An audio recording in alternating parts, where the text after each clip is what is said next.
What's going on, guys? Welcome back to another video. It's been a long time since I've done a trailer reaction, but for the new Scream movie, I feel obligated, okay? I just got home from work. I've been dodging every single person talking about it all day. I haven't seen a goddamn thing, all right? Nothing. I saw the stills from yesterday, which that was pretty exciting, but I didn't really deep dive into those. And now, here we are. The only frame I have seen from the trailer is this, because I've been waiting to press play. As you guys probably know, I'm a huge Scream fan. I mean, I was born in 1996. I grew up with the Scream films, and it's honestly one of the reasons I ever got into filmmaking. So, yeah, very excited for this. But my expectations are also really high, so I need them to really pull this thing off. Let's dive in, shall we? I love that we still have home phones.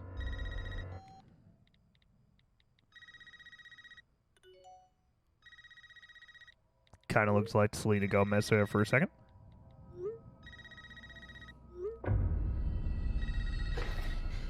This isn't funny, Amber. Would you like to play a game, Tara?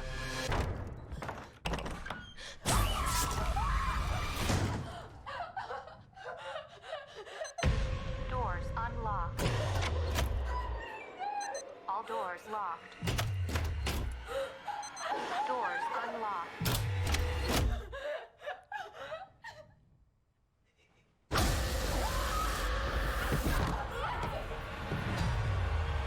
Oh, come on. Look how great he looks. Hello? It's happening. 3 attacks so far. Do you have a gun? I'm Sydney Prescott. Of course I have a gun. Something about this one just feels different.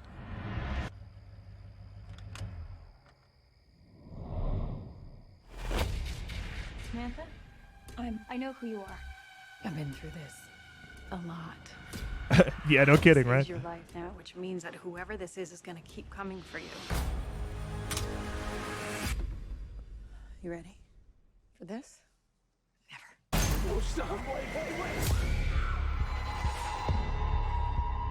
There's certain rules to surviving. The attacks were all on people related to the original killers. Whatever his link is to our past, it's pulled us all back here. And I won't sleep until he's in the ground.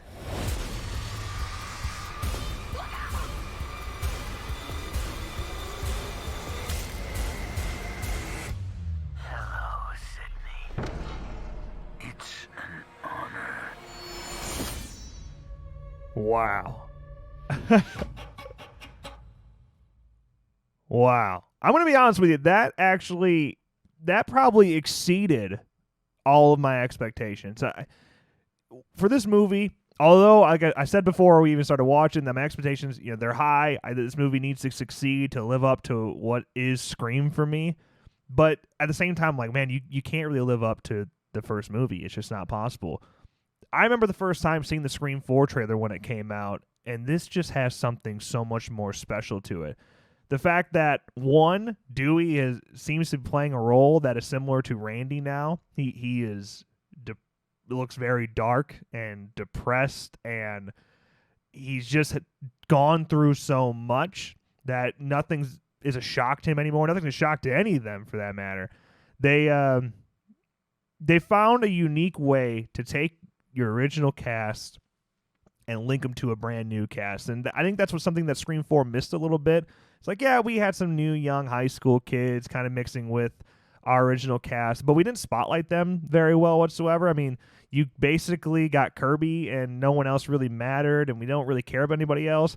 I'm hoping that this new Scream movie does a better job of establishing those characters and wanting us to keep seeing those characters, as if you continue to make sequels, those characters need to be important, because Sidney, Gale, and Dewey are only going to be able to be around for so much longer, and this is the 5th movie, and of course they even they're self-aware that, hey man, we've gone through this shit a lot. Okay, there's got to be a point where we kind of cut it off. Okay, and I actually think we're bound to see one of the main original actors die in this movie.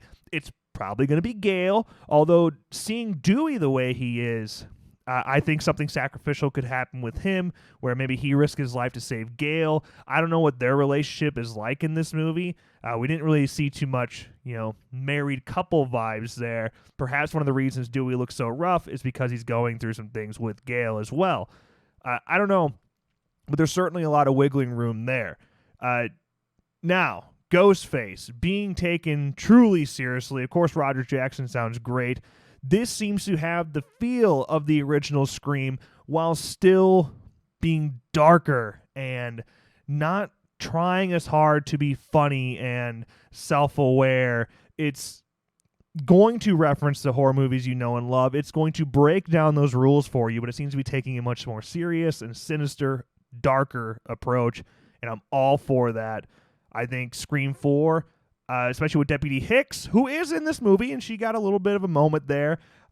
Hopefully she is taken a little bit more seriously in this one, because I think she could be a great character. She's a tremendous actress, but her character in Scream 4 drives me fucking nuts. So hopefully we see a character that we enjoy, and we want to see her survive and help out our original characters. Although it's weird to me that there is a home phone, because they're not around anymore. Sure, I guess some people might still have them, but whatever. It was kind of interesting seeing that featured. But I think Scream 4 missed an opportunity to really go advanced with technology. And Scream 2022 here seems to kind of figure it out that, text messaging should play a huge factor.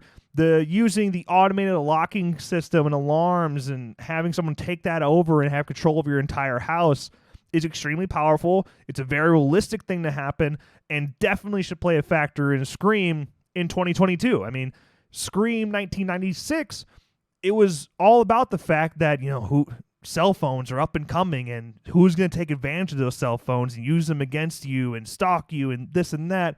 Of course, in 2022, Ghostface should be taking advantage of new technology to go after his victims. It's certainly not a secret at this point, nor is it a surprise that Stu Macher's house is directly involved in Scream 2022. Of course, this is where scene 118, the final scene in Scream, goes down. So the fact that we are going to be returning to that set, that location, and having our characters return there, it definitely says a lot about where maybe the ending of this movie is going. It's it's going to relate right back to the first movie, and they seem to they even say that in the trailer. Obviously there's a reason that all three of us are back here at this location. It's they're going to kind of twist and turn us a little bit. And, Scream 3 did that to us as well, but I think Scream 5 actually might make some sense while doing it. So I'm really curious where we're going to go with that. But it's going to be really nostalgic, just them looking at that house. And I can imagine the shots of them all the first time they're walking up to that front porch. And, we just get a big wide shot behind all three of them, revealing the entire house. Definitely a lot to work with there. So I'm excited to see where it goes.